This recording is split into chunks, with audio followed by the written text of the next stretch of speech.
โดยสบายดีทางผู้สาวโสดเนาะก่อนอื่นทางเอื้อยสิขอ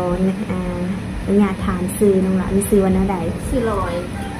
สาวร้อยโดยอายุจักปี22 ปี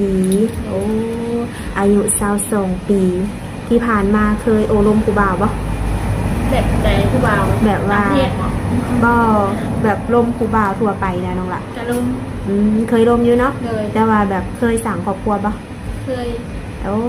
คือน้องนี่เคยสั่งครอบครัวมาแล้วเลิกลากันโดนแล้วกระโดนแล้วจะปีน้องละได้เป็นปีเลยมีลูกน้ำกันบ่มี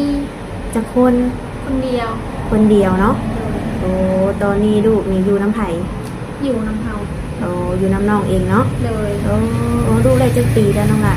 2 ปีปลาย2 ปีปลายโอ้โดยก็เลิกลากันได้ปีปลายแล้วเนาะโสดมาตั้งแต่กี้เลยก็ถือว่าเป็นโสดมานี่ก็ปีปลายแล้วเนาะแบบที่ผ่านมาแบบเคยแบบมีผู้บ่าวมาแซวมาหยอกอยู่บ่มีอยู่บ่ถือใจบ่โดยโดยเมื่อนี้ก็ถือว่าพร้อมบ่ในการที่ว่าสิออกมาเปิดใจใหม่นี่พร้อมเนาะในการพร้อมของน้องนี่ทางเอื้อยจะขออนุญาตถามแล้วน้องหลานเนาะพร้อมแบบสั่งครอบครัวเลยบ่หรือว่าหาแค่คนโอ้คนลมไปก่อนยังบ่ได้สั่งลมไปก่อนเนาะคันว่าถูกใจค่อยว่ากันอีกเทื่อนึงเนาะแล้วคือทางน้องออกมาเปิดใจเมื่อนี้ก็เป็นครั้งแรกบ่โอ้อยากโอลมผู้บ่าวทางไหนต่างประเทศเนาะโอ้ไทยก็ได้อยู่ไทยหรือว่าอยู่ต่างประเทศก็ได้เบิดบัดนี้อายุของเพิ่นเด้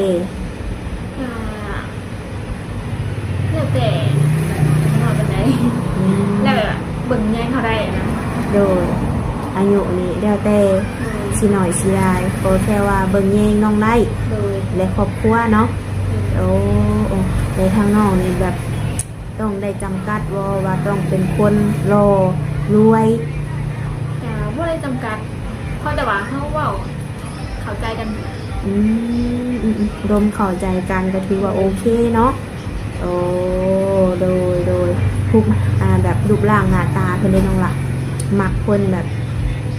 คนจอยคนตุ้ยคนอวบแบบนี้ฮะนะคนจอยแบบหุ่นธรรมดาแหละผู้ดีงามเนาะโดยแบบดีใส่ใจคอของเพิ่นเลยจ้ะน้องมักผู้ชายแบบใดใจดีแบบว่าเอาใจใส่เขาเลยโดยฉันนี่เนาะแบบคนแบบอย่างเช่นแบบเพิ่นกินเบียร์กินเหล้าสูบยาแบบนี้ค่ะเด็กบ่ปานใดบ่มักปานใดบ่มักเนาะโอ้คือในกรณีนี้นะบ่มักน้องล่ะเนาะท่านแบบโดนกินเถื่อก็บ่ได้บ่ได้อยู่แต่ว่ากินตลอดบ่ได้กินทุกมื้อทุกวันก็บ่ได้เนาะโอ้โดนหรือว่าสังสรรค์มีงานเนาะโดยคือทางน้องลอยนี่มักผู้บ่าวเฮ็ดอาชีพเนี่ยน้องล่ะเฮ็ดเวียกหน้าที่การงานเพิ่นนี่นะบ่ได้แล้วแต่เนาะต้องเบิ่งความเป็นจริงเนาะว่าเพิ่นนี่สิเฮ็ดเวียกเฮ็ดงานหยังเนาะคืออย่างเช่นนี่เนาะ FC เอื้อยเพิ่นก็มีแบบว่าเฮ็ดบางคนก็เฮ็ดไร่เฮ็ดนาเฮ็ดสวนแบบนี้ค่ะเด้มีสิทธิ์จีบน้องบ่ได้อยู่เนาะมาโอมาลมเบิ่งมักบ่มักก็บ่ให้ว่ากันเนาะโดยมันเลยจะสิขออนุญาตถามน้องแบบในครอบครัวของน้องนี่นะฐานะครอบครัวนี่เป็นแนวใดน้องละแบบใดแบบห่างมีร่ำรวยบ่หรือว่าทุกข์ยากธรรมดาพออยู่พอกินเนาะแม่ปัจจุบันนี่น้องอาศัยอยู่กับไผอยู่กับแม่โอ้พ่อได้น้องละพ่อนะไม่อยากกับแม่เลิกลากันแล้วโอ้ปัจจุบันนี่น้องอาศัยอยู่กับแม่กับลูกหันโดยท่านแบบในกรณีที่แบบว่าเพิ่นเนาะน้องละเ พิ่นอยากไล่เจ้าไปอยู่นำแบบนี้หั้นนะสิไปนำได้บ่ หนาจะบ่ได้เพราะว่าบ่มีคนอยู่กับแม่ ถ้ามาน้องไปก็สิบ่มีไผอยู่นำแม่เนาะ แม่ โอ้ต้องแบบเอาคนที่แบบว่าพร้อมสิมาอยู่นำเฮาหรือว่าไปมาหาสู่กันได้เนาะ โดยสมมติว่าเพิ่นเนาะอยากมาหาน้องนี่นะมาเบิ่งครอบครัวทางซานมาเบิ่งความเป็นจริงแบบนี้นะได้บ่ ได้เนาะถ้าเกิดว่าคุยกันแล้วนะคะเนาะเสียงโดนทุกคนเลยโตอยู่แคมทางสมมติว่าคุยกันแล้วเนาะเพิ่นชวนไปเที่ยวฟังไทยนี่ไปบ่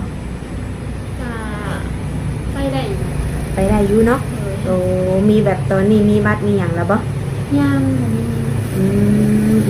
ก่อนสิไปก็ต้องมีบัตรมีอย่างก่อนแล้วเนาะ โดยส่วนนี้ยังบ่ทันได้ลำให้ลำหน้าบ่ ยังไก่ยาว โอ้อกขากล้าอยู่ เลย อีกหล่นบ่ กาเพราะว่ายังติดป้ายอยู่แหละ ผิดปลายก็ได้ลำแล้ว แม่ โอ้ผู้ดีเลยเอาผู้บ่าวมาลำหน้าซอย หัวดำไหนวะ โดยท่านสมมติแบบคุยผู้บ่าวทางไกลแบบนี้น้องละ เลย น้องนี่ต้องแบบให้เพิ่นเฮ็ดแบบใดจังสิแบบน้องสิเชื่อใจเพิ่นแล้วก็จังสิคบหาไปสู่เป็นแฟนแบบนี้นะ กา ใดๆดูแลเฮาได้ เลยมันแย่งเขาได้เลย โดยจริงใจซื่อสัตย์ทางตัวหน้าได้รับหลังเนาะโอ้บ่แบบบ่นอกลูกนอกทางหรือว่าบ่เจ้าชู้เนาะหรือว่ามักคนเจ้าชู้มักอยู่บ่ เลยฮะกับแซวน้องเป็นเด็กแต่คือว่ามีไผหรอกสิว่าสิมักผู้ชายเจ้าชู้เนาะแค่ว่าในกรณีที่แบบว่าเขาอยู่ไกลกันเนาะก็ต้องแบบมีความจริงใจต่อกันเนาะน้องหลานเนาะแบบไปใส่มาใส่แบบนี้เด้ต้องบอกกันมันบ่ แม่ต้องบอก โดยแสดงมีความไวเนื้อเสื่อใจกันเนาะ โดยแบบอย่างเส้นแบบทาง FC เอื่อยนี่เพิ่นค่อนข้างว่าเป็นข้อห้ามข้อหมายได้น้องละคือทางน้องนี่สิโอเคอยู่บ่ โอเค โอเคเนาะ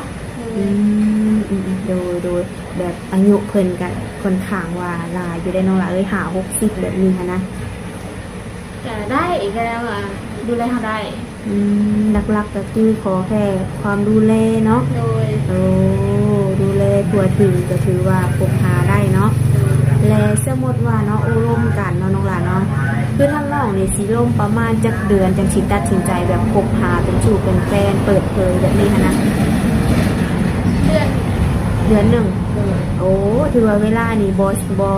สั่นแล้วก็บอไวเนาะคืออยู่กลางๆเดือนหนึ่งนี่ก็ถือว่าฮู้จักนิสัยกันแล้วเนาะมักคนใจห่อนใจเย็นน้องหลาน ใจเย็น เนาะคือทั้งน้องเองนี่ใจห่อนใจเย็น ใจฮอดนั่นเอง โดยแฟนสั้นคนที่สีขาวมาโอมาร่มนี่ต้องใจเย็นใจดีเนาะโดยวันนี้ก็ถือว่ามาเป็นครั้งแรกแล้วก็คือทั้งน้องนี่เมื่อตาบิดเลยเนาะที่ว่าออกมาเปิดใจเนาะมีช่องทางติดต่อให้บ่มีอย่างแน่น้องล่ะ มีไลน์แอป โอ้มีได้มีแอปเนาะโอ้แจกได้ไปทั้งสองทางคือน้องนี่ว่างคุยโทรศัพท์ประมาณจักโมง ครั้งแรกแบบทำกลางเวียนเขาได้เบียด น้องเฮ็ดเวียกหยัง เบิ่งลูกร้านเงิน โดยก็ต้องเป็นตอนแรกเนาะตอนลูกนอนเนาะโดยอันนี้ก็คือเวลาโอ้ลมกับผู้บ่าวได้เนาะนอกจากนั้นก็คือเอาลูกเอาหลานโดยคือแบบทางน้องนี่เคยไปเฮ็ดเวียกที่ไทยอยู่บ่บ่เคยจะเชื่อโดยที่ผ่านมาได้สนองหลานน้องไปเฮ็ดเวียกแถวไรซะ เฮ็ดเวียกสวรรค์เคยไปแต่อยู่สวรรค์ เคยไปได้อยู่สวรรค์เนาะโอ้อยากไปอยู่บ่เฮ็ดเวียกอยู่ไทย ก็อยากไปแต่ว่าคือสิบุวิสิได้ไปบุวิคนอยู่เพื่อน โอ้คือแบบว่าง่ายๆคือออกจากเพื่อนแทบสีโบได้เนาะทั้งแม่เพิ่นมีอายุจักปีน้องล่ะ หาสิไป โอ้เพิ่นจะมีอายุแล้วเนาะ โดย เพิ่นสิไปก็ห่วงเลยเนาะทั้งลูกแม่ก็อายุหลายเลยโดยคันไปเที่ยวนี่ไปได้เนาะ โดยแต่ละปีนี่เข้าน้ำซ้ำปลากุ้มอยู่กุ้มกินบ่ กาบกุ้ง ปีหนึงได้ประมาณจักศอกนึงล่ะ 30-40 3-40บ่ โดย โอ้โดย แล้วแต่ เดี๋ยวแต่บางปี โดย ปีใดงามก็ได้หลาย ปีใดบ่งามก็ได้น้อยอีก โดยผู้จบผู้งามแบบน้องเนาะผู้บ่าวนี่อายุหน่อยอายุได้ก็บ่ติ เรื่องบนเรียนเขาได้ดูแลเขาได้ นิ่นซำนี่เนาะน้องหลานเนาะ โดย โอ้โดยตัววังว่าคือสีถืออกถูกใจหนุ่มๆหลายคือหลายคนเนาะแต่คือสิบ่ยากเนาะน้องหลานเนาะคนที่สิเข้ามาโอรมน้องนี่ดูแลได้เทคแคร์เนาะ โดย ซัมนี่ก็ถือว่าโอเคเนาะ โดย แล้วคือทั้งน้องนี่ตอนนี้อายุ22บ่ โดย แล้วคิดว่าอายุประมาณเท่าไรจึงสิสร้างครอบครัวอีกเทื่อนึง บ้านสมาสมุกเลย 25 26สมมุติว่าทางหนุ่มๆเพิ่นถามบ่ได้เด้น้องล่ะ คือแบบคือสิลนแท้อ้ายก็มีอายุแล้วหั่นเด้แบบปี2แบบอายุ23 24แบบนี้เลย อันเรื่องนี้ก็ต้องมาดูมันก่อน บางทีอาจสิบ่ฮอดก็มีเนาะ โดย ถ้าเขาลมเข้าใจกันเนาะโดยคือทางเอื้อยสิขออนุญาตถามเนาะน้องหลานเนาะคือทาง FC เอื้อยนี่เนาะตอนนี้เพิ่นก็หาคนรู้คนล้มหรือว่าหาเมียในอนาคตก็ว่าได้เนาะ โดย เลยเพิ่นสิมาเที่ยวลาวนี่ประมาณอีก2 เดือนน้องล่ะคือสมมุติว่าน้องนี่คุยกับเพิ่นตั้งแต่มื้อนี้จนไปถึงขั้น2 เดือนเนาะเพิ่นมาเห็นตัวจริงกันโอลมกันแล้วเนาะเลยเพิ่นอยากหมั่นอยากหมายไว้แบบนี้เด้น้องล่ะได้บ่ จะได้อยู่ ได้อยู่เนาะ โดย โอ้แบบหมั่นมาอีหยังแล้วเพิ่นก็กลับไปเฮ็ดเวียกเฮ็ดงานของเพิ่นแบบนี้เด้ก็คือได้เนาะ โดย